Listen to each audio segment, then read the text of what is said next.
같이 하나님 말씀 보도록 하겠습니다. 신약성경 마가복음 6장 14절에서 29절까지 말씀을 함께 보겠습니다. 마가복음 6장 14절에서 29절까지의 말씀입니다.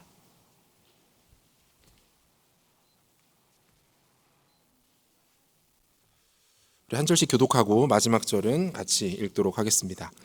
이에 예수의 이름이 드러난지라 헤롯 왕이 듣고 이르되 이는 세례 요한이 죽은 자 가운데서 살아났도다. 그러므로 이런 능력이 그 속에서 일어나느니라 하고, 어떤 이는 그가 엘리야라 하고 또 어떤 이는 그가 선지자니 옛 선지자 중에 하나와 같다 하되, 헤롯은 듣고 이르되 내가 목벤 요한 그가 살아났다 하더라. 전에 헤롯이 자기가 동생 빌립의 아내 헤로디아에게 장가든 고로 이 여자를 위하여 사람을 보내어 요한을 잡아 옥에 가두었으니, 이는 요한이 헤롯에게 말하되 동생의 아내를 취하는 것이 옳지 않다 하였음이라. 헤로디아가 요한을 원수로 여겨 죽이고자 하였으되 하지 못한 것은 헤롯이 요한을 의롭고 거룩한 사람으로 알고 두려워하여 보호하며 또 그의 말을 들을 때에 크게 번민을 하면서도 달갑게 들음이로라. 좋은 날이 왔으니 곧 헤롯이 자기 생일에 대신들과 천부장들과 갈릴리의 귀인들로 더불어 잔치할세, 헤로디아의 딸이 친히 들어와 춤을 추어 헤롯과 그와 함께 앉은 자들을 기쁘게 한지라. 왕이 그 소녀에게 이르되 무엇이든지 내가 원하는 것을 내게 구하라, 내가 주리라 하고, 또 맹세하기를 무엇이든지 내가 내게 구하면 내 나라의 절반까지라도 주리라 하거늘, 그가 나가서 그 어머니에게 말하되 내가 무엇을 구하리이까?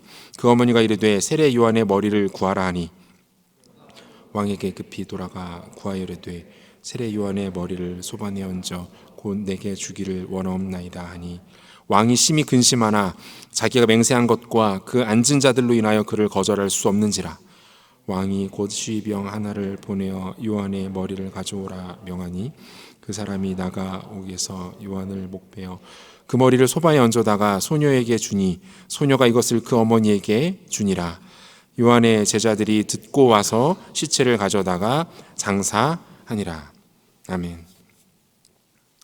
16세기 초 잉글랜드의 국왕이었던 헨리 8세는 가톨릭 교회와 성공의 교회에 있어서 아주 상징적인 인물입니다. 그가 잉글랜드에서 가톨릭 교회를 몰아내고 성공회를 영국의 새로운 국교로 삼았기 때문이죠. 그런데 이 역사적 사건의 동기는 생각보다 다소 사사롭습니다. 좀 민망하기까지 한데요. 이 모든 것이 바로 헨리 8세의 이혼과 재혼 때문에 벌어진 일들이었기 때문입니다. 헨리 8세는 죽은 형의 아내인 아라곤의 캐서린과 결혼을 하게 됩니다. 형수와 결혼을 해야만 했던 이유는 두 가지였는데요. 아들이 없이 요절한 형의 후손을 동생인 그가 이어야 했기 때문이고, 또 하나는 이 아라곤과 잉글랜드의 전략적 동맹 관계를 계속해서 이어가기 위해서였어요. 이러한 결혼 생활이 행복했을 리가 없었겠죠. 설상가상으로 기대했던 아들도 얻지 못합니다.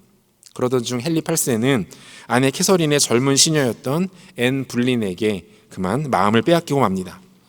그는 아내를 버리고 앤 불린과 새로운 결혼 생활을 시작하기 원했습니다. 다양한 이유, 명분들을 들어서 캐서린과의 결혼이 무효였다는 것을 주장하면서 그 교황청에게 자신의 이혼과 재혼을 허락해 줄 것을 요청합니다. 특별히 결혼에 있어서 아주 보수적인 입장을 취하고 있었던 당시 교황청은 이를 허락하지 않습니다. 헨리 8세는 평소 독실한 가톨릭 신자였습니다. 하지만 종교적 열심조차 이 활활 타오르는 그의 사랑을 식히기에는 역부족이었습니다. 급기야 교황청의 모든 결정을 무시합니다. 아내와 이혼을 한 후에 앤 불린과 재혼을 하게 됩니다. 결국 이 문제를 시작으로 당시 교황이었던 클레멘스 7세와 오랜 기간 동안의 갈등이 시작되고, 급기야 1534년 수장령을 선포하면서 잉글랜드 교회를 로마 가톨릭 교회로부터 분리시켜 버립니다.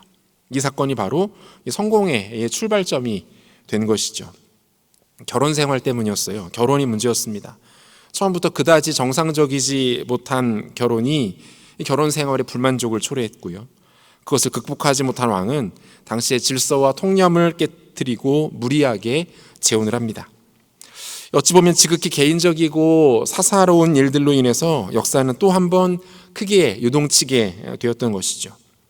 이 권력자의 삐뚤어진 욕망이 만들어낸 또 하나의 역사 속 해프닝의 현장이 아닌가 하는 생각을 해보게 됩니다. 오늘 우리가 함께 나눈 본문에도 비슷한 이야기가 소개되고 있어요. 소재가 이 권력자의 결혼 문제, 가정사라는 것은 동일합니다. 하지만 그 결과와 과정을 보면 훨씬 더 비참하고 처참합니다. 심지어 엽기적이기까지 합니다. 이 모든 것이 헤롯의 문란한 사생활이 만들어낸 비극이었는데요. 이 사건 그리고 이 가운데 등장하는 인물들을 집중적으로 살펴보면서 우리에게 주시는 메시지는 무엇인지 함께 나누어 보고자 합니다. 가장 먼저 이 사건의 주범이라고 할 수 있는 헤롯이라는 인물에 대해서 우리가 좀 살펴볼 필요가 있습니다. 풀네임은 헤롯 안티파스인데요. 여러분, 복음서에는 두 명의 헤롯이 등장을 합니다. 먼저는 헤롯 대왕으로 잘 알려진 헤로데 1세라는 사람이에요.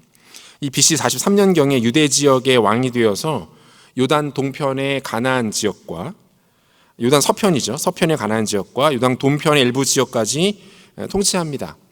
비록 로마 제국의 통치를 대리하는 역할이었지만 이 헤로데 1세는 아주 유능한 정치인이었어요. 주변의 소수민족들을 차례로 제압해서 이스라엘의 영토를 확장했고요. 성을 쌓고 각종 토목 공사들을 시행해서 국가를 정비하는 데 일조합니다. 또한 우리에게도 익숙한 헤롯 성전을 지어서 유대 백성들에게는 큰 호감을 사기도 했던 왕이 바로 이 사람입니다. 하지만 치명적인 단점 또한 남기게 되죠. 뭡니까?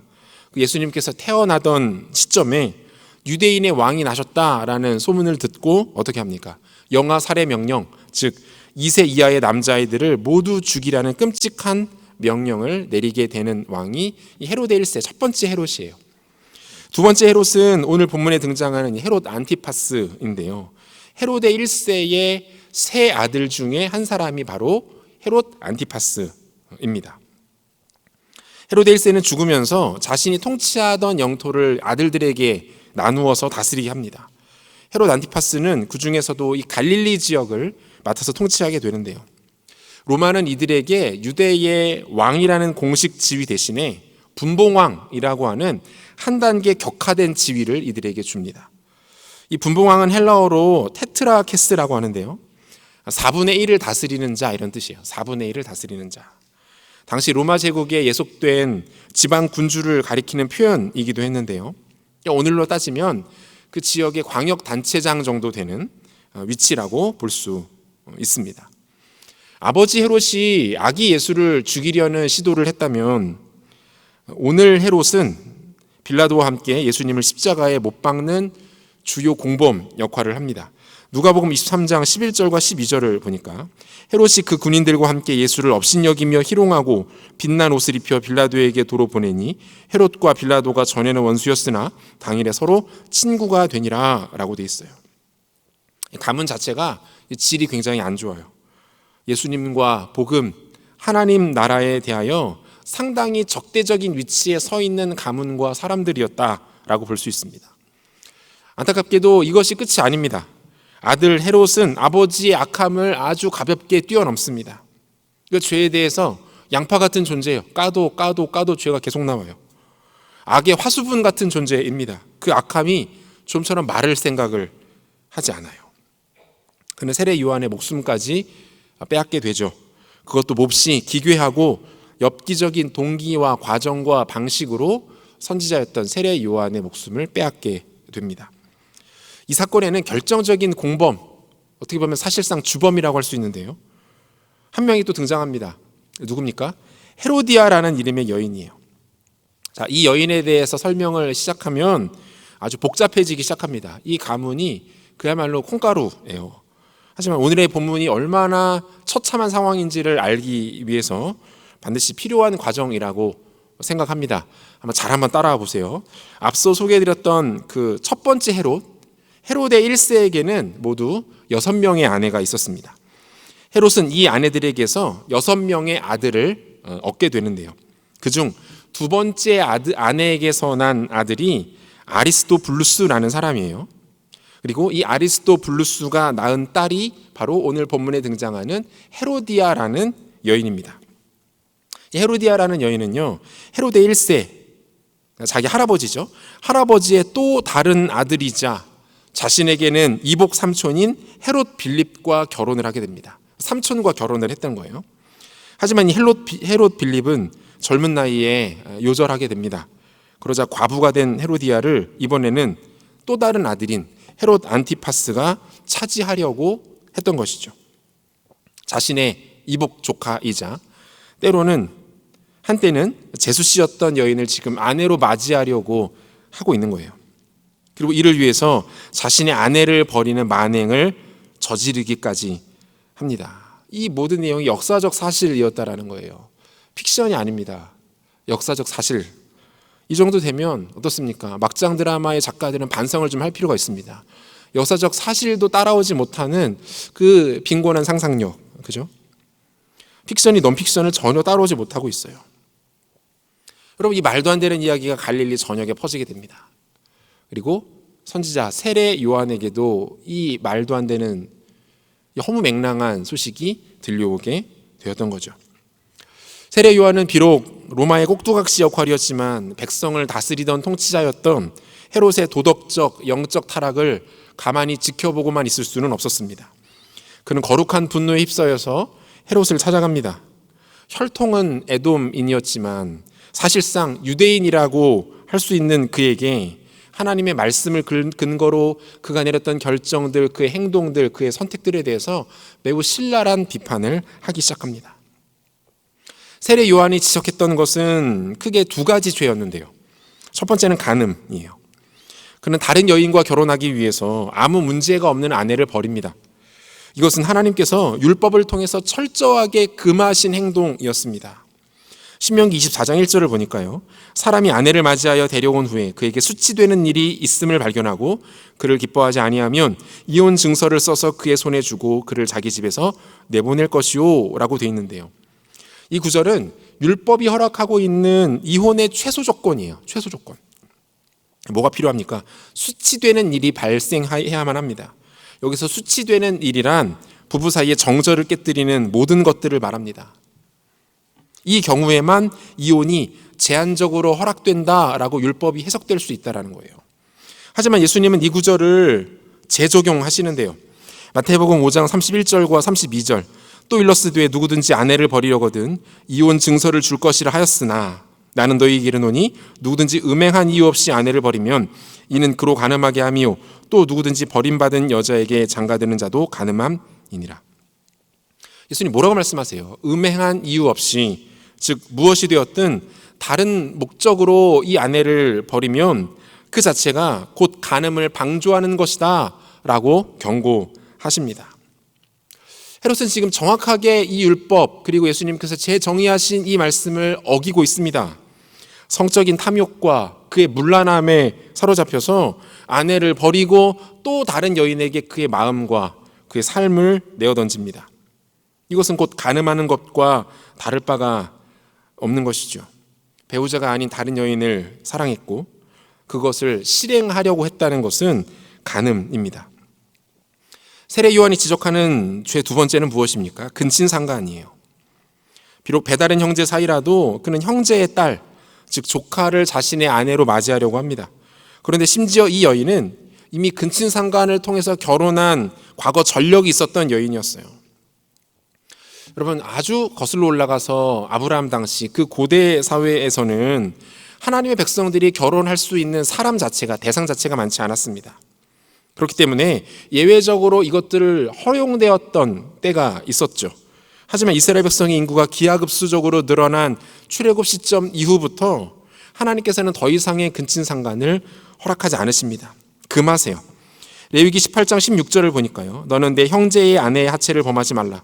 이는 내 형제의 하체니라 라고 되어 있고, 20장 21절, 누구든지 그의 형제의 아내를 데리고 살면 더러운 일이라. 그가 그의 형제의 하체를 범함이니 그들에게 자식이 없으리라. 이렇게 말씀해요.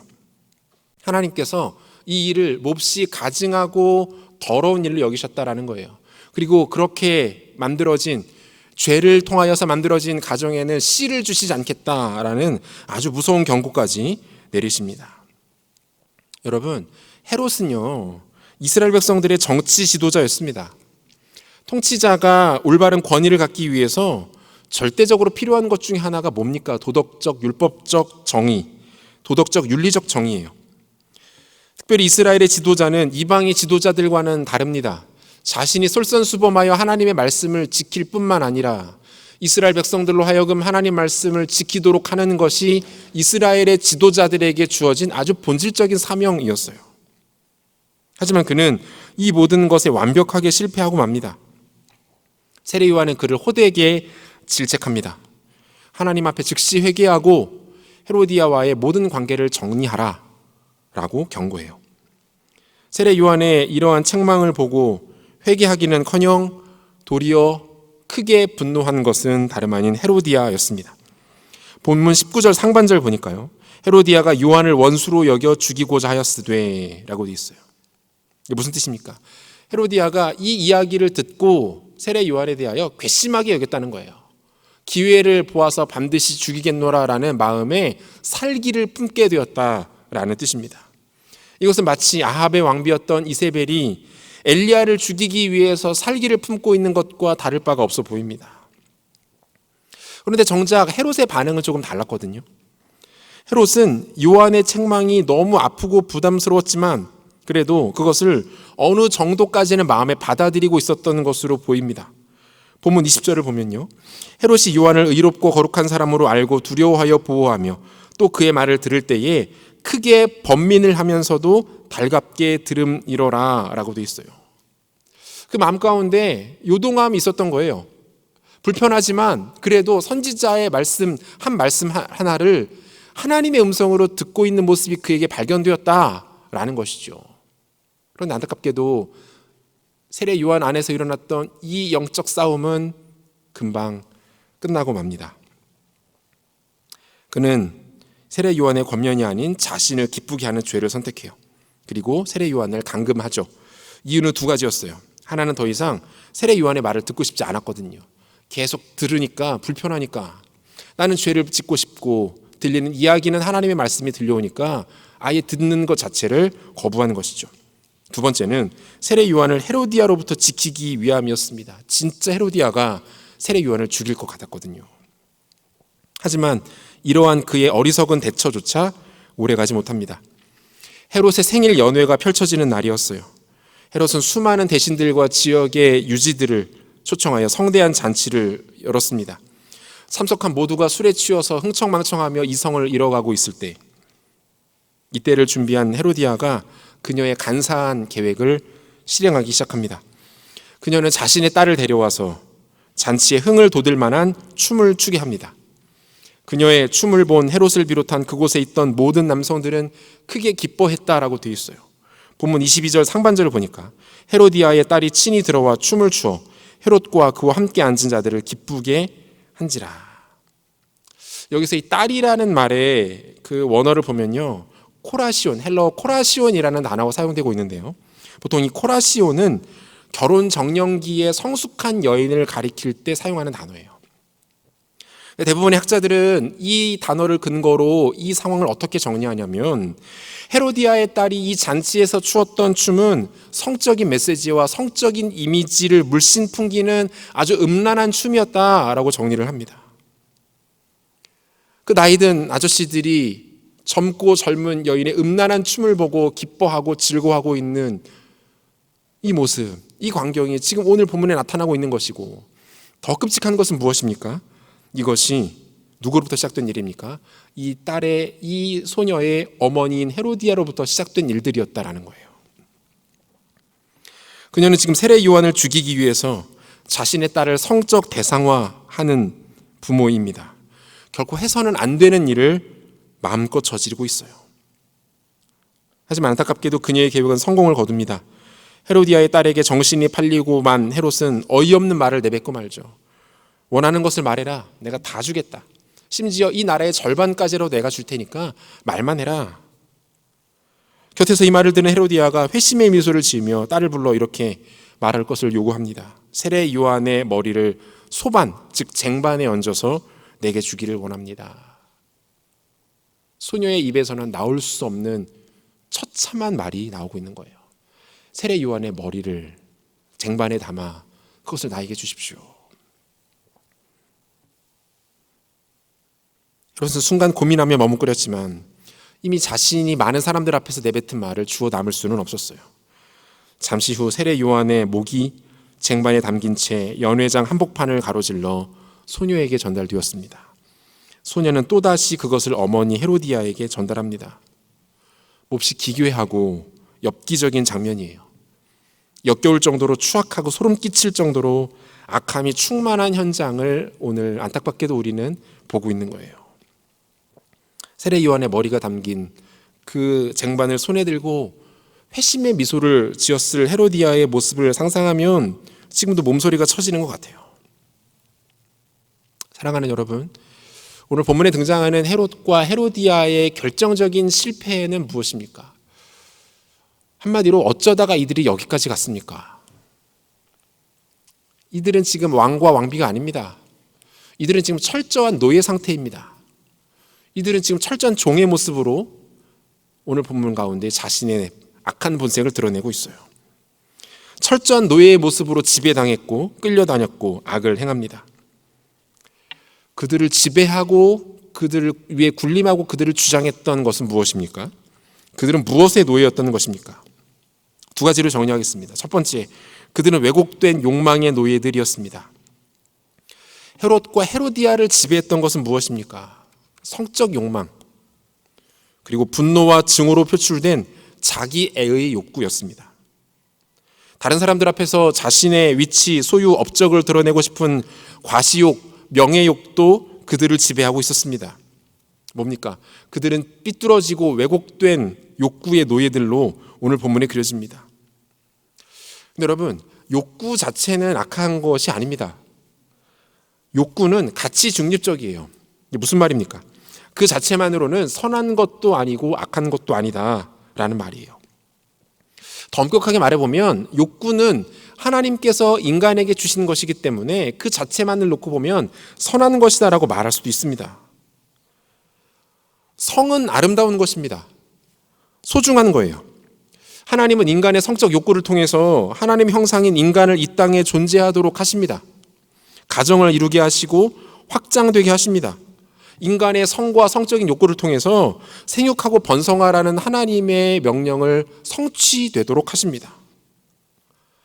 자기의 욕구 마찬가지죠. 자신을 사랑하고 자기를 소중하게 여기고 자기를 드러내어 보여주는 것, 이것은 삶의 중요한 동력이 됩니다. 나아가 삶의 만족과 성취를 느낄 수도 있게 됩니다. 그런데 여러분, 이러한 욕구 그리고 이러한 욕망에는 아주 중요한 하나의 전제가 필요해요. 그게 뭡니까? 바운더리가 필요하다는 거예요. 범주가 필요합니다. 영역이 반드시 존재해야만 합니다. 그 욕구와 욕망이 담겨있는 영역이 반드시 존재해야 돼요. 함부로 울타리를 넘어가서는 안 됩니다. 욕구가 영역을 넘어가는 순간 그것은 그 즉시 죄가 되는 거예요. 하나님께서 정해주신 영역이 있다라는 말입니다. 인간의 욕구와 욕망은 하나님께서 정해놓으신 영역 안에 있을 때에만 선하게 아름답게 사용될 수 있고 목적에 맞게 쓰일 수 있다라는 거예요. 성적인 욕구는 어떻습니까? 부부관계라는 하나님께서 정해놓으신 범주 안에서만 발휘되어야만 아름답습니다. 그래야만 선한 열매를 맺게 됩니다. 자기 사랑의 욕구 역시 하나님 사랑과 이웃 사랑 그 다음 세 번째에 위치할 때에만 자신에게 건강한 자존감이 됩니다. 건강한 사회생활의 연동력이 되는 거예요. 여러분, 실제로 우리가 짓는 대부분의 죄들은 우리의 욕구와 욕망이 하나님께서 정해놓으신 바운더리 범주를 벗어나는 순간 시작돼요. 우리의 욕망이 하나님께서 정해주신 범주 안에 머물게 될 때 그것은 생명을 만들어냅니다. 열매를 맺게 돼요. 올바른 목적과 방향을 위하여 사용될 수 있습니다. 하지만 그것이 범주 안에 머물지 못하고 벗어나면, 울타리를 넘어가 버리면 그것은 가장 먼저 나와 하나님 관계를 심각하게 파괴시켜 버립니다. 왜요? 그것이 죄니까요. 하나님과의 관계가 파괴됩니다. 다른 사람들과의 관계가 다 깨지고 맙니다. 정상적인 관계가 이루어질 수 없는 거예요. 그리고 결정적으로 어떻습니까? 자기 자신이 철저하게 무너져 내리게 됩니다. 어디 이뿐입니까? 사명은 눈앞에서 멀어집니다. 그런 사람이 절대로 하나님 앞에 사명 감당할 수 없어요. 하나님께서 그에게 당신의 나라의 중요한 일들을 결코 맡기실 일이 없습니다. 열매는 독이 되어 돌아옵니다. 그동안 열매인 줄 알았던 것들, 주를 위하여 애쓰고 노력했지만 그것이 결국 나에게 다 독이 되어 돌아오게 됩니다. 욕구를 제대로 다루지 못해서 그 삶 자체가 무너지는 사람들이 생각보다 주위에 너무 많아요. 하나님께서 허락하신 욕구를 그분이 정해놓으신 범주 안에서 사용하고 누리고 즐겨야 하는데 그것들을 견디지 못하고 자꾸 울타리를 넘어가 버리고 범주를 뛰쳐나가 버리고 바운더리를 뛰쳐나가 버리면서 스스로의 인생을 갉아먹으면서 무너져 내리는 경우들이 우리 주변에 너무 많다라는 거예요. 가장 대표적인 인물이 여러분 삼손입니다. 삼손은 이스라엘 12명의 사사 중에서도 가장 특별한 부르심을 받은 인물 중 하나예요. 하나님이 그에게 은사를 주시거든요. 은사 뭡니까? 괴력을 주시잖아요. 엄청난 힘을 주세요. 한 부대, 한 나라의 부대와 싸워도 밀리지 않을 정도로 오히려 그들을 압도할 정도의 엄청난 힘이 그에게 있었습니다. 여러분, 하나님께서 삼손에게 왜 이런 힘을 주셨을까요? 하나님께서 삼손에게 은사를 주신 이유는 뭡니까? 섬기라는 거예요. 사명을 감당하라는 겁니다. 사사로서 압제당하는 이스라엘 백성들을 구출해내고 그들로 하여금 다시 돌이켜 하나님을 섬기도록 하라. 이것이 삼손에게 주신 하나님의 사명이었고요. 이 사명을 완수하기 위해서 하나님은 그에게 괴력을 허락하십니다. 그런데 삼손 그렇게 하지 못하죠. 그는 하나님께서 주신 특별한 은사를 갖고 사명이 아니라 사심을 채우기 시작합니다. 정의를 추구하는 대신에 정욕을 추구하기 시작해요. 하나님의 소리를 따르지 않고 자기 소견에 오른 대로 행하기 시작합니다. 들릴라라는 이방 여인에게 주체할 수 없는 성적 욕구를 느끼죠. 하나님께서 정해놓으신 모든 울타리를 그 힘 좋은 삼손이 다 부숴버리고 그녀를 향해 폭주합니다. 그리고 우리가 잘 아는 것처럼 삼손은 들릴라로 인하여 몰락합니다. 이 구도가 재밌거든요. 삼손이라는 이름 뜻 자체가 쉐머스 온, 작고 귀여운 태양 이런 뜻이에요. 작고 귀여운 태양. 이미지는 잘 안 맞아요. 막 우락부락하고 막 그런데 이름이 뭡니까? 작고 귀여운 태양이요. 왜 이렇게 말하는 거니까? 이미지는 잘 안 맞아요. 그냥 그렇게 이해를 하세요. 작고 귀여운 태양. 그리고 들릴라라는 말의 뜻은요, 요염하다, 생각나게 하다라는 뜻과 함께 밤의 여인이라는 뜻이 있어요. 밤의 여인. 겉으로는 괴력을 소유하고 막강한 군사적 능력을 자랑했지만 속으로는 한없이 작고 귀여운 태양에 불과했던 삼손이 뭡니까? 요염한 밤의 여인에게 몰락당하는 이야기가 삼손 내러티브의 결말이에요. 삼손의 마지막이 어떻습니까? 그는 두 눈이 뽑힌 채 노예가 되어서 이방 백성들의 놀림거리, 장난감이 된 채로 그의 삶이 마감됩니다. 물론 하나님께서 마지막 그를 통해 다시 한번 역사하시지만 너무나도 비참한 모습으로 자신의 삶을 마무리하게 되는 거예요. 사랑하는 여러분, 이겁니다. 우리도 마찬가지예요. 우리 안에 잔뜩 담겨있는 욕망들을 다루지 못하면 우리는 그것의 노예가 되어 살아갈 수밖에 없습니다. 우리 안에 일어나는 수많은 욕망들이 하나님께서 정해놓으신 범주 안에 머물 때에는 그것이 주님을 위하여서 하나님 나라를 위하여서 아름답게 쓰일 것이지만 그 범주를 벗어나고 그 울타리를 깨뜨리기 시작하면 그 순간부터 우리는 그 욕망의 노예가 되어 살아가게 된다는 거예요. 타락한 인간이 죄에 오염된 욕망을 다룰 수 있는 방법이 하나 있습니다. 그것이 무엇입니까? 죄를 극복할 수 있는 단 하나의 힘에 우리 욕망을 내어 맡기는 것입니다. 성령께 우리의 욕망을 내어 맡기는 일이 반드시 있어야 합니다. 갈라디아서 5장 보면 사도 바울이 성도가 욕망을 다루는 법에 대해서 이렇게 말해요. 갈라디아서 5장 16절에서 18절까지를 보시겠습니다. 내가 이르노니 너희는 성령을 따라 행하라. 그리하면 육체의 욕심을 이루지 아니하리라. 육체의 소욕은 성령을 거스르고 성령은 육체를 거스르나니 이 둘이 서로 대적하므로 너희가 원하는 것을 하지 못하게 하려 함이니라. 너희가 만일 성령이 인도하시는 바가 되면 율법 아래에 있지 아니하리라. 사도 바울이 아주 냉철한 통찰을 가지고 지금 우리가 이야기하고 있는 것들을 정리해놨어요. 무엇과 무엇이 부딪힌대요? 성령과 육체의 욕심, 욕망, 정욕이 부딪힌대요. 이것은 끊임없이 우리 안에 부딪히는 모습이라고 말합니다. 정욕을 따르고 욕망을 따르면 성령은 한없이 연약해지고 무력해질 것이고, 반대로 우리가 정욕이 아닌 성령을 선택하면 성령의 압도적인 지배로 우리의 욕망은 성령이 압도될 것이다 바울이 정리하고 있는 것이 이거 아닙니까? 성령을 따라 행하라.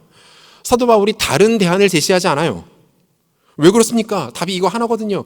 이거 하나면 충분하거든요. 성령을 따라 행하라. 무슨 말이에요? 성령을 의식하라. 성령을 기억하라. 그리고 성령을 추구하라. 사랑하는 여러분, 여러분이 예수 그리스도를 자신의 구세주와 주인으로 고백하고 영접했다면, 여러분이 인격적으로 예수님을 나의 구주, 나의 주인으로 영접했다면 여러분 안에 어떤 일이 생기는지 아십니까? 여러분 안에 그 순간부터 성령께서 여러분의 주인이 되십니다. 이것을 우리는 성령의 내주하심이라고 말해요.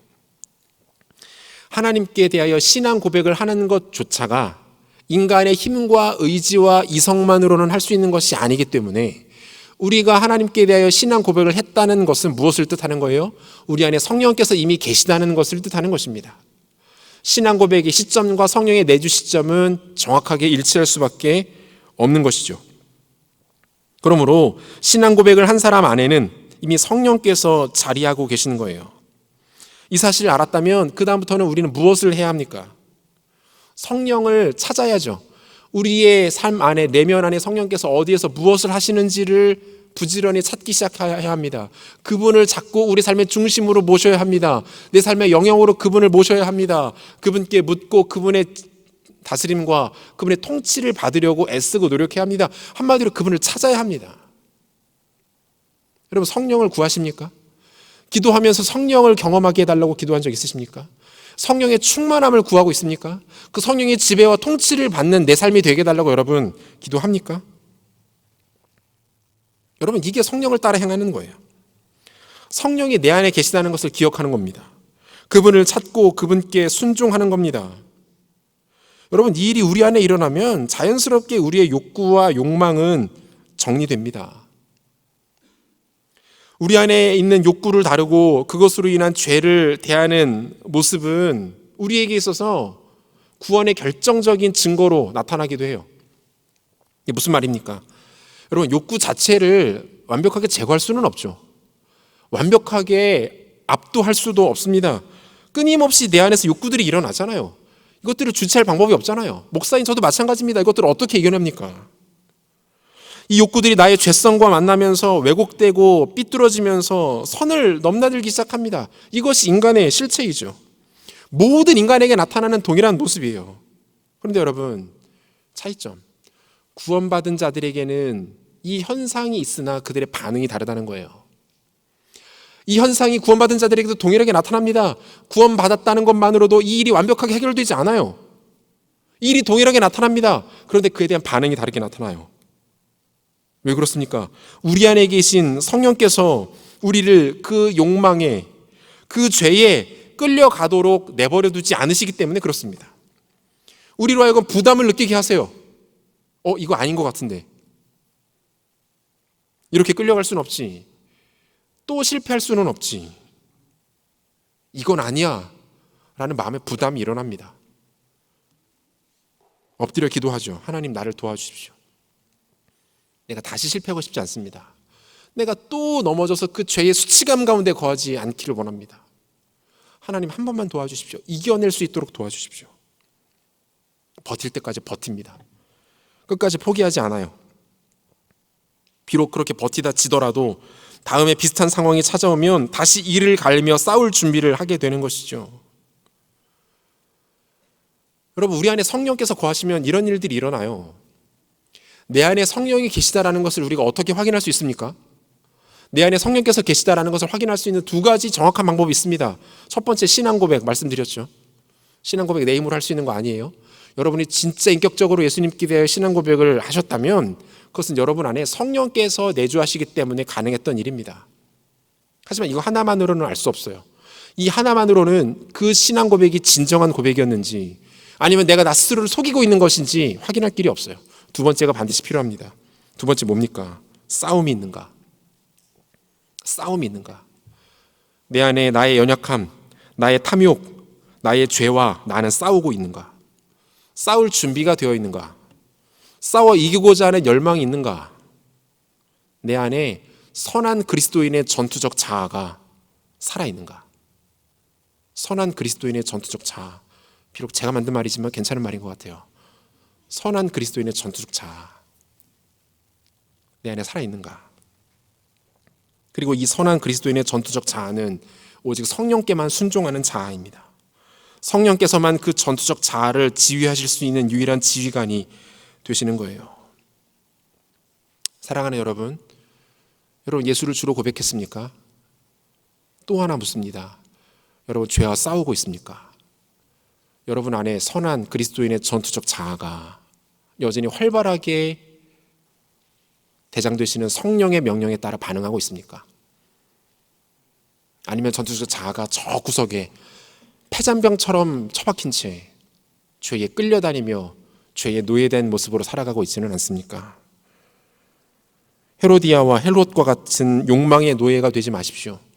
우리는 거룩하고 존귀한 하나님의 백성이지 죄의 노예들이 아닙니다. 그 노예 생활을 그만두십시오. 그리고 성령의 지배를 받으십시오. 선한 그리스도인의 전투적 자아를 다시 한번 일으키십시오. 그것이 우리가 구원을 누리는 방법입니다. 두 번째, 그들은 무지함의 노예였습니다. 무지함의 노예였다. 무엇에 대한 무지입니까? 기회에 대한 무지였어요. 기회를 알지 못합니다. 더 구체적으로는 회개할 수 있는 기회를 깨닫지 못하는 무지와 무식함이 이들에게 있었어요. 헤롯에게 기회가 있었습니다.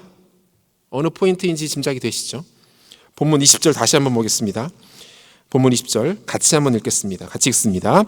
헤롯이 요한을 의롭고 거룩한 사람으로 알고 두려워하여 보호하며 또 그의 말을 들을 때에 크게 번민을 하면서도 달갑게 들음이로라. 여러분, 헤롯이 세례 요한의 말을 들을 때 크게 번민을 하면서도 달갑게 들었다는 것은 무엇을 뜻하는 거예요?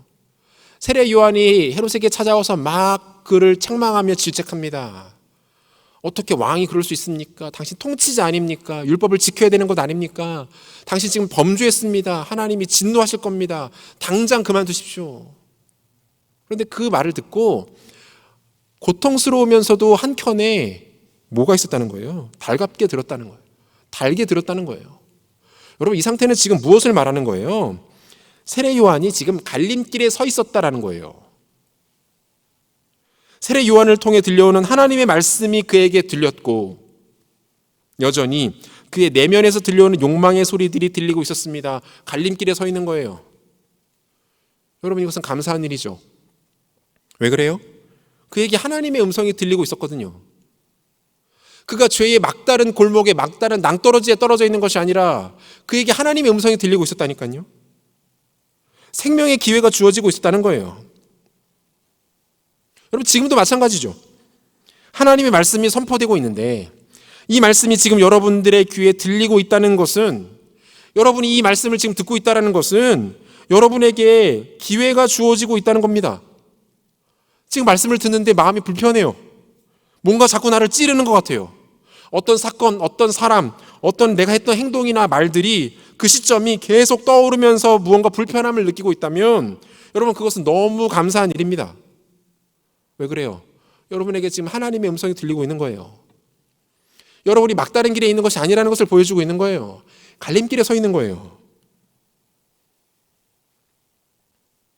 말씀을 들을 때의 번민, 즉 불편한 마음이 있고 심란함이 있다는 것은 하나님께서 지금 우리 내면의 죄를 다루고 계시다라는 뜻이에요. 하지만 헤롯은 이 갈림길에서 완벽하게 실패합니다. 그는 결정적인 갈림길에서 결국 욕망의 길을 선택합니다. 좁고 험난해 보이는 순종의 길이 아닌 넓고 뻥 뚫린 죄의 대로를 선택해요. 그 대로의 이름은 자기 소견에 옳은 대로. 라임이 괜찮죠? 그 대로는 자기 소견에 옳은 대로. 그는 갈림길에서 이 길을 선택합니다. 좁아 보이는 길, 불편해 보이는 길, 하나님 음성이 그 길을 통해서 들려오지만 그 길이 좁고 불편해 보여서 그는 그 길을 선택하지 않아요. 그는 자기 소견에 옳은 대로를 선택합니다. 그리고 그는 죄와 사망으로 완전히 들어가 버립니다. 여러분, 우리가 요즘 출애굽기를 매일 성경을 통해서 묵상하고 있잖아요. 바로가 등장하죠. 애굽 땅에 계속해서 재앙이 찾아올 때마다 바로에 대해서 반복되는 표현이 하나가 발견돼요. 그게 뭡니까? 바로의 마음이 완악했다 또는 완강했다. 이 표현이 모든 재앙이 끝날 때마다 반복되어 나타납니다. 그런데 재미있는 게요, 출애굽기 8장 10가지 중에서 네 번째 재앙까지는 바로의 마음을 완악하게 하는 것이 바로 자신이에요. 바로 자신. 바로의 마음을 바로 스스로가 완악하게 한다고요. 여기까지는. 그런데 9장 5번째 재앙으로 넘어가면서부터는 그 표현이 바뀝니다. 여호와께서 바로의 마음을 완악하게 하셨다. 물론 뒤에 전부 다 그런 건 아니에요. 조금 예외가 있긴 한데 대체적으로 출애굽기 9장을 기점으로 바로의 마음을 완악하게 하는 주체가 달라져요. 그 전까지는 바로가 자기 스스로 마음을 완악하게 만듭니다. 그런데 9장을 넘어가면서 하나님께서 바로의 마음을 완악하게 만드시는 것이 나타나요. 여러분, 이것을 어떻게 해석해야 될까요? 큐티하면서 궁금해하지 않으셨어요? 딱 읽는 순간 완벽하게 이해됐습니까? 아무도 안 물어보대? 왜 어느 순간부터 하나님께서는 갑자기 바로의 마음을 직접 완악하게 하신 겁니까? 좀 반칙 아닌가요? 하나님의 은혜와 자비를 베푸시고 회개할 수 있는 기회를 주셔야 되는데 본인이 나셔서 마음을 완악하게 한다는 게 말이 됩니까? 좀 이상해요. 여러 가지 해석이 있을 수 있겠지만 가장 핵심은 여러분 기회입니다. 기회. 하나님께서 바로와 애굽을 치실 때 사전에 한마디 말씀도 없이 기습 공격을 감행하셨습니까? 아니죠. 그렇게 안 하세요. 처음에는 외교로 푸세요. 그렇잖아요. 모세와 아론을 사신으로 보내서 하나님의 뜻을 알려주십니다. 거절당하니까. 그 이후에는 어떻게 합니까? 조금 더 압박 외교, 이적을 보이기도 하고 경고하기도 하고, 그래도 안 들으니까 선전포고를 하시고 본격적인 재앙을 보내시죠. 그런데 이 또한 무려 10번의 기회를 주십니다. 뭐예요? 하나님께서 이미 바로를 상당히 인격적으로 대하고 계신 거예요. 하나님이 바로에 대하여 그렇게 하지 않으셔도 됩니다. 바로는 이미 절대 악이에요. 하나님에 대하여 반대편에 있는 세력의 우두머리예요. 끝판왕이에요. 그렇게 하실 필요가 없어요. 그런데 하나님은 출애굽기를 통해서 바로에게 상당히 인격적으로 부드럽게 접근을 하십니다. 기회를 주시는 거예요. 바로야, 네가 그렇게 잘났니? 너 그렇게 대단하니? 아니야, 너 아무것도 아니다. 내가 움직이면 넌 그냥 끝난다. 조심해라. 야, 돌아와라. 너 웬만하면 꿇어라. 내가 제대로 치기 전에 너 회개하고 정신 차리고 돌아와. 이 메시지를 계속해서 기회를 주고 계시는 거예요. 그런데 어때요? 바로가 끝까지 알아듣지를 못합니다. 끝까지 마음을 완악하게 만들어서 하나님께 순종하지 않습니다. 그리고 어느 순간을 넘어서자 하나님도 입장을 바꾸십니다. 여호와께서 바로의 마음을 완악하게 하셨다. 여러분, 이 말의 뜻이 뭡니까? 이 말은 하나님께서 바로의 마음을 직접 개입하셔서 절대로 회개하지 못하도록 만드셨다. 절대로 회개하지 못하도록 그 마음을 철저하게 악하게 만드셨다라는 뜻이 아닙니다. 여러분, 이 말은요, 그가 악을 행하는 것을 더 이상 막지 않으셨다, 이 뜻이에요. 다른 말로 내어버려 두셨다. 끝까지 고집부리며 돌아오지 않는 바로에게 하나님께서 내리신 마지막 징계는 내어버려 두셨다는 거예요. 여러분, 그에게 기회가 없지 않았어요. 돌이킬 수 있는 기회, 회개하여 구원받고 하나님의 자녀 백성 될 수 있는 기회가 많았습니다. 그런데 그 기회를 살리지 못하고 다 놓쳐버립니다. 그리고 이제 하나님은 그를 내어버려 두십니다. 죄 가운데 살아도 간섭하지 않으세요. 무슨 짓을 하고 돌아다녀도 하나님은 그에게 경고하지 않으십니다. 그리고 자기의 소견에 따라 살아가는 비참한 인생으로 그의 남은 생애를 내어버려 두셨다. 가장 무서운 징계는 내어버려 두시는 거예요. 우리가 무슨 죄를 짓든 무슨 악을 행하든 어디에 가서 무엇을 하든 자기의 소견대로 어떤 선택을 하며 어떤 결정을 하든 하나님이 내어버려 두시는 겁니다. 더 이상 간섭하지 않으시는 거예요. 여러분, 이게 가장 비참하고 두려운 일입니다. 사랑하는 여러분, 기회를 깨닫고 돌이키지 못하면 우리는 영적 무지함의 노예가 됩니다. 하나님의 기회가 어떻게 우리에게 오는지 알지 못하기 때문에 계속해서 기회를 놓치게 될 겁니다. 그리고 결국 돌이키지 못할 지경에까지 이르게 됩니다. 사랑하는 여러분, 오늘 이 말씀을 듣고 여러분들 마음 가운데 반응이 있다면, 마음에 부담감이 일어나고 있다면, 하나님을 두려워하는 마음이 조금이라도 생기고 있다면 여러분은 지금 기회 앞에 서 있는 것입니다. 늦지 않았습니다. 돌아오면 삽니다. 돌아오지 않으면 생명은 없습니다. 죄에 대하여 멈추고 돌이켜 주님께 나오면 살 수 있습니다. 다시 시작할 수 있습니다. 이전에 그 어떤 실패와 상처, 비참함은 무효가 됩니다. 주님께서 그것을 단 하나도 기억하지 않으시겠다라고 약속하셨기 때문입니다. 이 약속이 매우 신뢰할 만한 이유는 주님께서 이것을 위해서 인간의 몸을 입고 우리에게 오셨고, 인간의 비참하고 연약한 삶을 직접 경험하셨고, 십자가 위에서 처참하고 고통스러운 죽음을 당하셨기 때문입니다. 우리를 돌이키시기 위해서, 우리의 과거를 완벽하게 지우기 위해서 주님은 십자가 위에서 자신을 철저하게 지우셨고 무너뜨리셨습니다. 사랑하는 여러분, 예수의 십자가가 감당하지 못할 죄악은 없습니다. 그리스도의 보혈이 씻지 못하고 덮지 못하는 죄악은 존재하지 않습니다. 돌아오면 됩니다. 십자가 아래로 다시 나오면 됩니다. 회복이 일어날 겁니다.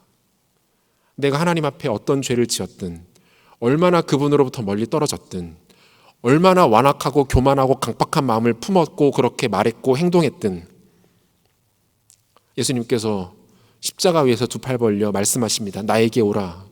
이 밑으로 모여라. 보혈의 공로를 힘입으라. 그러면 된다. 그러면 살 수 있다. 그러면 다시 시작할 수 있다. 여러분, 이것이 십자가의 메시지인 거예요.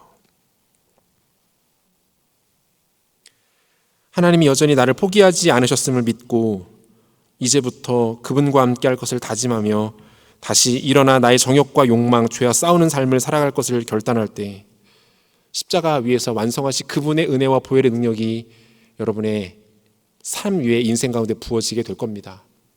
여러분, 기회를 놓치지 마십시오. 하나님께서 우리에게 죄에 대하여 말씀하실 때 지금처럼 우리의 죄와 우리의 연약함에 대하여 책망하며 도전하실 때 귀를 막지 마세요. 우리를 내려놓으십시다. 그리고 십자가를 바라봅시다. 그때 회복과 그때 생명이 일어나게 됩니다. 이 절대절명의 기회를 놓치지 않는 믿음의 신실한 종들 되기를 바랍니다. 말씀 맺겠습니다. 이미 우리 안에 계시는 성령님을 여러분 기억하십시오.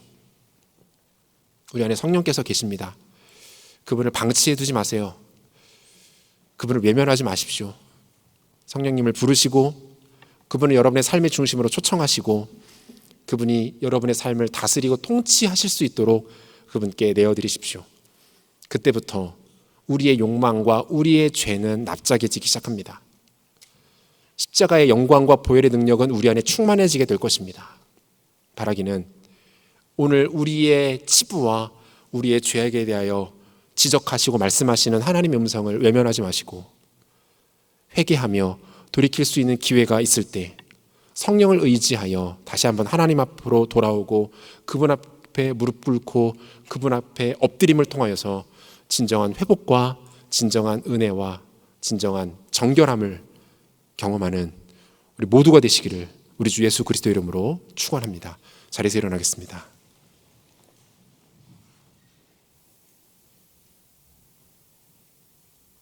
우리 오늘 주신 말씀 기억하면서 하나님 앞에 다짐하며 찬양했으면 좋겠습니다. 하나님, 우리 가운데 말씀하십니다. 내 백성이 나를 떠나 돌아섰지만 내 사랑이 내 백성을 포기 못하니 우리를 향하신 그분의 마음을 고백하며 나가십시다. 내 백성이 나를 떠나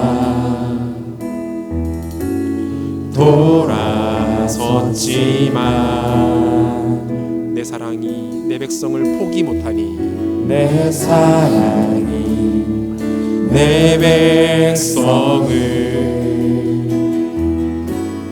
포기 못하니 내 모든 것 내어주고 내 모든 것 내어주고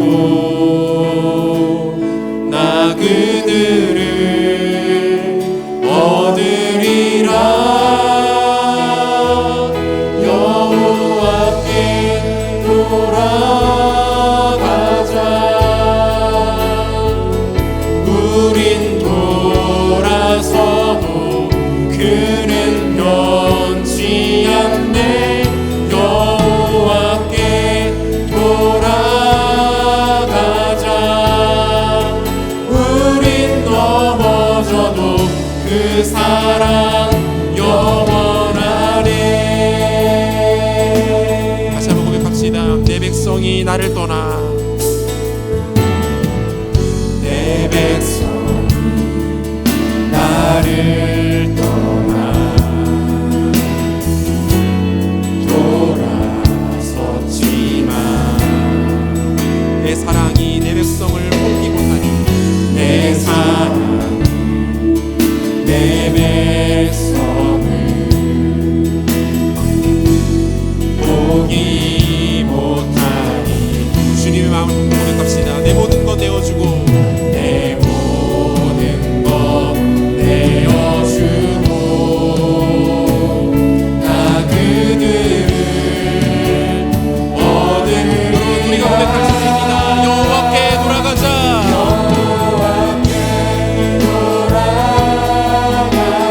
우린 돌아서도 그는 변치 않네. 우린 돌아서도 그는 변치 않네. 여호와께 돌아가자.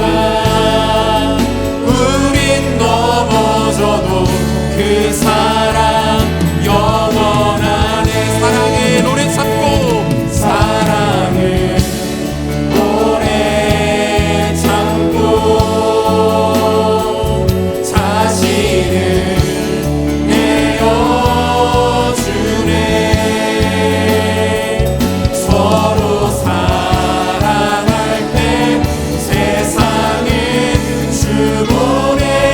사랑은 절대 지지 않네.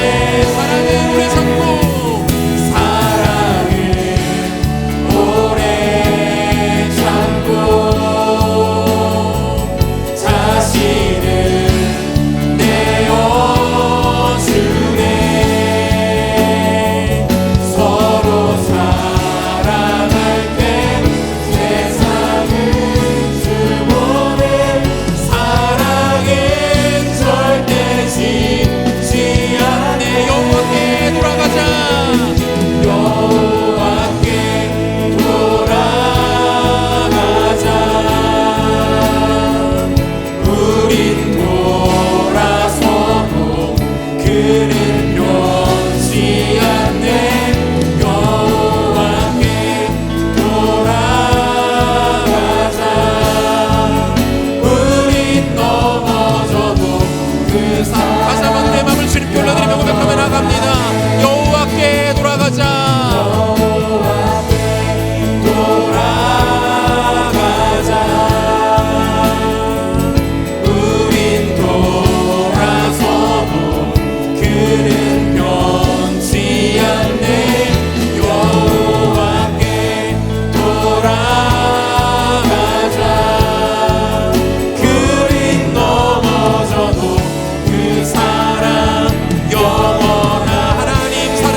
사랑하는 여러분, 오늘 우리에게 주신 말씀이 여러분에게 어떻게 들렸을지 모르겠습니다. 제가 이 말씀을 준비하면서 3일 정도 정말 하나님 앞에 정말 많이 기도했어요. 기도하면서 제가 먼저 무너졌고요. 제가 저의 죄를, 그 더럽고 치욕스럽고 다시는 쳐다보고 싶지 않은 죄를 다시 보았고요. 하나님 앞에 그 죄를 다뤄낼 수 있었습니다. 모르겠어요. 언제 또 어떻게 무너질지 몰라요. 그런데 적어도 저는 이 순간 하나님 앞에 그 보혈의 능력으로 이 죄들을 다뤄낼 수 있었어요. 그리고 제가 여러분들을 위해서 이 말씀을 준비하면서 저에게 임했던 그 은혜가 예배하고 있는 모든 사랑하는 청년들 가운데에게도 임하게 해달라고 기도했습니다. 여러분, 죄가 만연하다고 해서,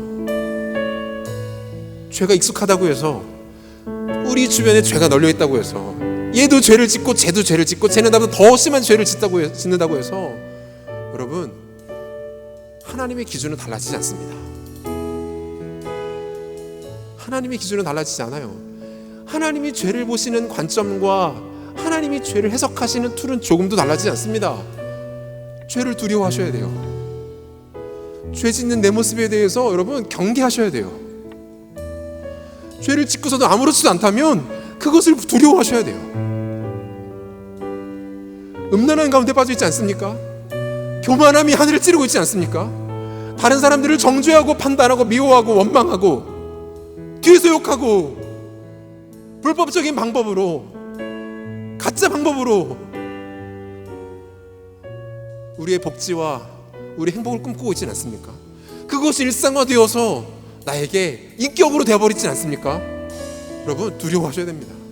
그럼에도 불구하고 나에게 아무런 찔림도 없고 하나님께서 나에게 아무런 말씀도 하시지 않는 것 같다면 혹시나 내가 하나님 앞에 버림받은 건 아닌지, 하나님이 나를 그냥 내버려 두시는 건 아닌지 여러분 두려워하셔야 돼요. 여러분, 이 시간 하나님 앞에 우리 정말 정직하게 좀 나갔으면 좋겠어요. 하나님만 보십니다. 다른 사람 알 수도 없어요. 아니, 다른 사람도 똑같아요. 하나님 앞에 서세요. 그리고 내 가운데 있는 죄악들, 내가 습관적으로 지으며 끊어내지 못하고 있는 죄악들, 오늘 지었던 죄악들, 예배드리면서 지었던 죄악들, 행동으로 지었던 죄들, 입술로 지었던 죄들, 마음으로 지었던 죄들, 관계 가운데 지었던 죄들, 모든 죄악들 하나님 앞에 쏟아 놓으십시다. 내려놓으십시다. 깨닫게 해달라고 기도합시다. 하나님, 죄를 생각나게 해주셔서 내 입술로 것들을 고백하며 회개할 수 있도록 도와주십시오. 하나님, 내가 죄를 그냥 방치하지 않도록 도와주십시오. 죄가 나의 일상이 되는 것들이 두렵습니다. 죄가 나에게 만성적으로 남는 것들이 두렵습니다. 죄를 지으면서도 그것이 두렵지 않고 죄로 여기지 않는 것이 그 자체가 두렵습니다. 하나님, 나에게 은혜를 베풀어 주시옵소서. 나에게 회개의 영을 허락하여 주시옵소서. 성령을 보내셔서 나로 죄를 깨닫게 하시고 죄를 쏟아놓으며 하나님 앞에 나아가 하나님의 회복과 용서하심을 구하는 이 시간 될 수 있도록 하나님 은혜를 베풀어 주시옵소서. 함께 기도하겠습니다. 오 하나님 아버지, 하나님 아버지, 이 시간 하나님 앞에 우리가 나아갑니다.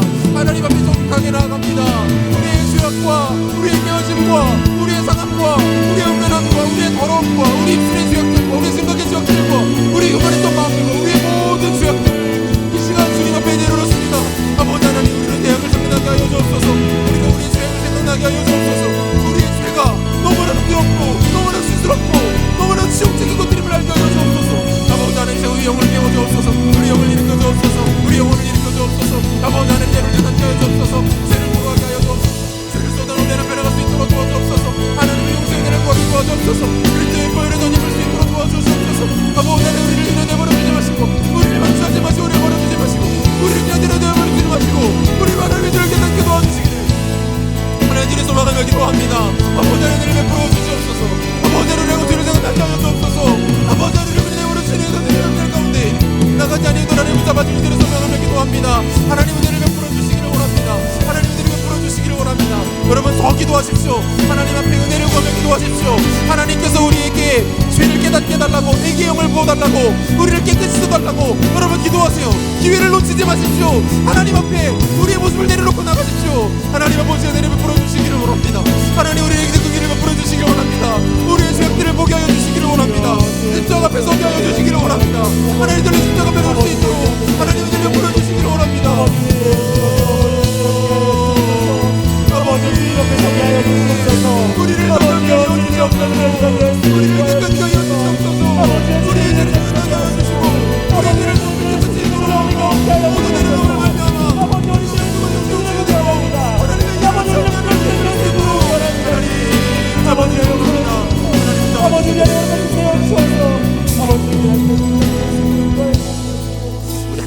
같이 기도했으면 좋겠습니다. 사랑하는 여러분, 여러분의 복음이 있습니까? 여러분 예수 그리스도를 주로 나의 구세주로 고백하며 하나님 앞에 서 있으십니까?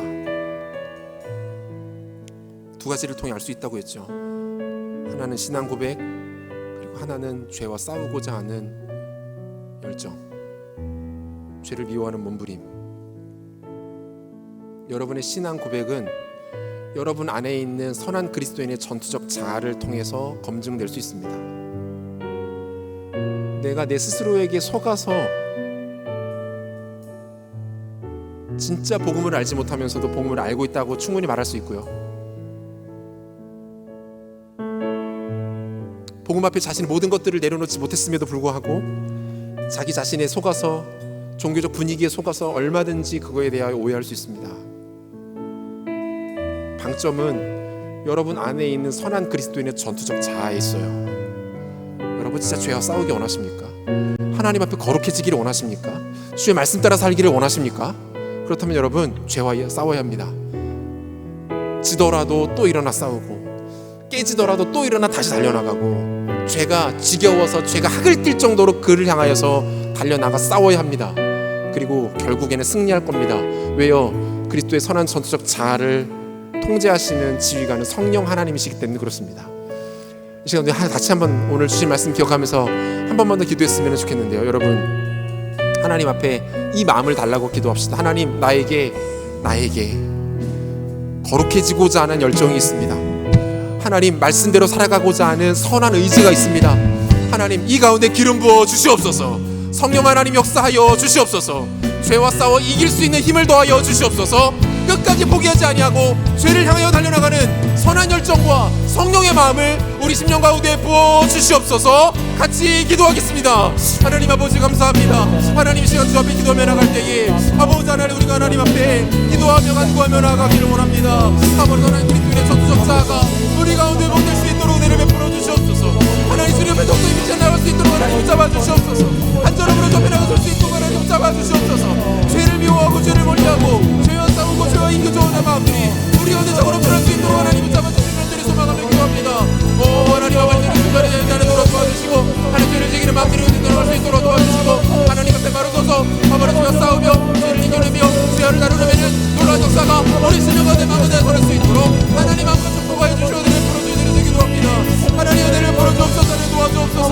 하나님, 너를 이제 우리 은혜를 하나님 역사가 이르려면 들을 수 있도록 하나님 붙잡아 주시기를 원합니다. 하나님, 저들을 축복합니다. 하나님, 내가 내 죄가 내 술질을 들어 도와주옵소서. 양자를 계속 들어갈 수 있도록 붙잡아 주시옵소서. 그리스도의 십자가를 바라볼 수 있도록 도와주옵소서. 우리 가운데 올 수 있도록 하나님 축복하여 주옵소서. 우리 마음 가운데 하나님 오락하시는 놀라운 영광과 하나님 제가 저로 드릴 수 있도록 아버지 하나님 잡아 주실 수 있도록 하나님 잡아 주시기를 원합니다. 하나님, 우리 마음 가운데 내려가 역사가 우리를 세우고 하나님 붙잡아 주시고, 하나님의 역사가 하나님 일어날 수 있도록 하나님 붙잡아 주옵소서. 함께 찬양합시다. 하나님 사랑, 그 사랑. 하나님 사랑, 그 사랑 날 자유케 하네. 하나님 사랑, 그 사랑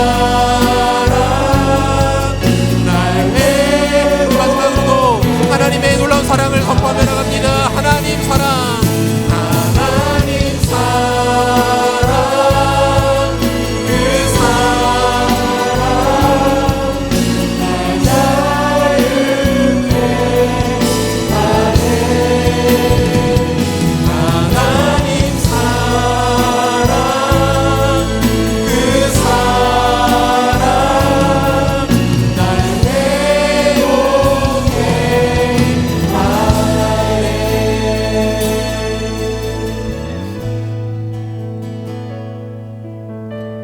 사랑하는 주님, 그리스도의 보혈로 이미 깨끗한 바 되었고 하나님의 자녀와 백성으로 살아가는 우리들이지만 너무나도 쉽게 죄 가운데 무너지는 나의 모습을 발견합니다.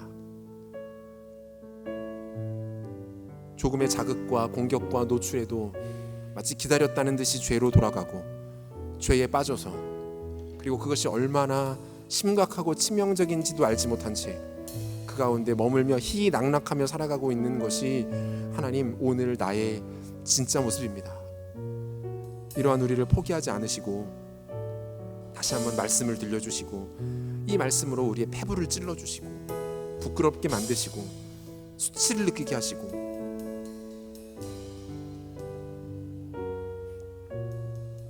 두려움을 느끼게 하시니 감사합니다. 하나님 돌이키기를 원합니다. 이제 그만 돌이키기를 원합니다. 우리가 즐기던 모든 죄의 사슬들을 끊기를 원합니다. 하나님보다 더 사랑하는 것들을 머리 위에 이고 숭배하며 받들며 살았던 우리의 우상 숭배를 내려놓기를 원합니다. 미워하고 증오하고 원망하며 저주했던 모든 악한 입술과 생각과 미워하는 마음들을 모두 끌어내기 원합니다. 하나님만 사랑할 수 있도록 도와주시고 성령의 지배와 통치를 받는 우리의 삶 될 수 있도록 하나님 은혜를 베풀어 주시옵소서. 그리고 십자가 보혈을 우리 머리끝부터 발끝까지 덮어주셔서 우리의 모든 수치와 죄와 더러움이 씻겨지게 하시고 이전과는 다르게 더욱더 주를 추구하고 더욱더 정결함을 사모하고 하나님 앞에 거룩해지기 위하여 발버둥하며 애쓰며 몸부림치는 그런 신실한 주의 백성들 될 수 있도록 주님 축복하여 주시옵소서.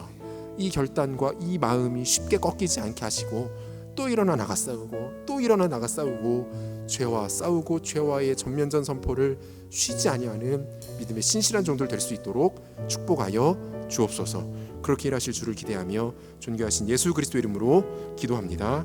아멘. 다 같이 자리에서 일어나셔서 봉헌하겠습니다. 우리가 신사도행전의 주인공들입니다.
감사합니다. 청년들 예배하는 자리로 나올 때에 빈손으로 나오지 아니하고 정성스럽게 구별한 예물을 주님 앞에 내어드리게 하심을 감사합니다. 우리 삶의 모든 것이 주의 것임을 고백하며 드린 이 예물 가운데, 특별히 이 예물 드린 손길 가운데 하늘의 신령한 복과 땅의 기름진 복으로 넘치도록 채워 주시옵소서. 건강의 복을 더하여 주옵소서. 가정이 형통케 하여 주시옵소서. 좋은 기회들을 많이 만나게 하여 주시고 좋은 사람들을 많이 만날 수 있는 은혜 또한 허락하여 주옵소서. 믿음의 신실한 배우자를 만나 복된 가정 이루는 은혜 또한 허락하여 주시옵소서. 죄와 싸우되 끝까지 싸우며 피 흘리기까지 싸울 줄 아는 죄악에 대한 열정들, 죄를 이기고자 하는 열정들을 이들의 심령 가운데 깊숙이 박으셔서 언제나 하나님 앞에 거룩하고 신실하게 서고자 하는 믿음의 신실한 종들 되도록 마음껏 축복하여 주옵소서. 이 예물들이 쓰이는 곳마다 주의 나라 확장되게 하시고 잃어버린 영혼 주께 돌아오며 하나님의 아름다운 교회가 곳곳에 세워지는 선한 역사 있게 하여 주시옵소서. 지금은 우리 주 예수 그리스도의 은혜와 하나님의 사랑하심과 성령의 위로하시며 교통하시는 역사가 하나님 앞에 깨어서 우리의 죄를 직시하며 우리의 죄를 철저하게 하나님 앞에 내려놓고 그리스도의 보혈을 의지하여 경건함과 거룩함으로 우리의 삶을 채워 하나님 앞에 귀하게 쓰임받기를 사모하며 이 예배에 참여한 사랑하는 청년들 머리 위에 이들의 삶과 모든 삶의 터전 가운데 이제로부터 영원토록 함께 있을지어다. 아멘.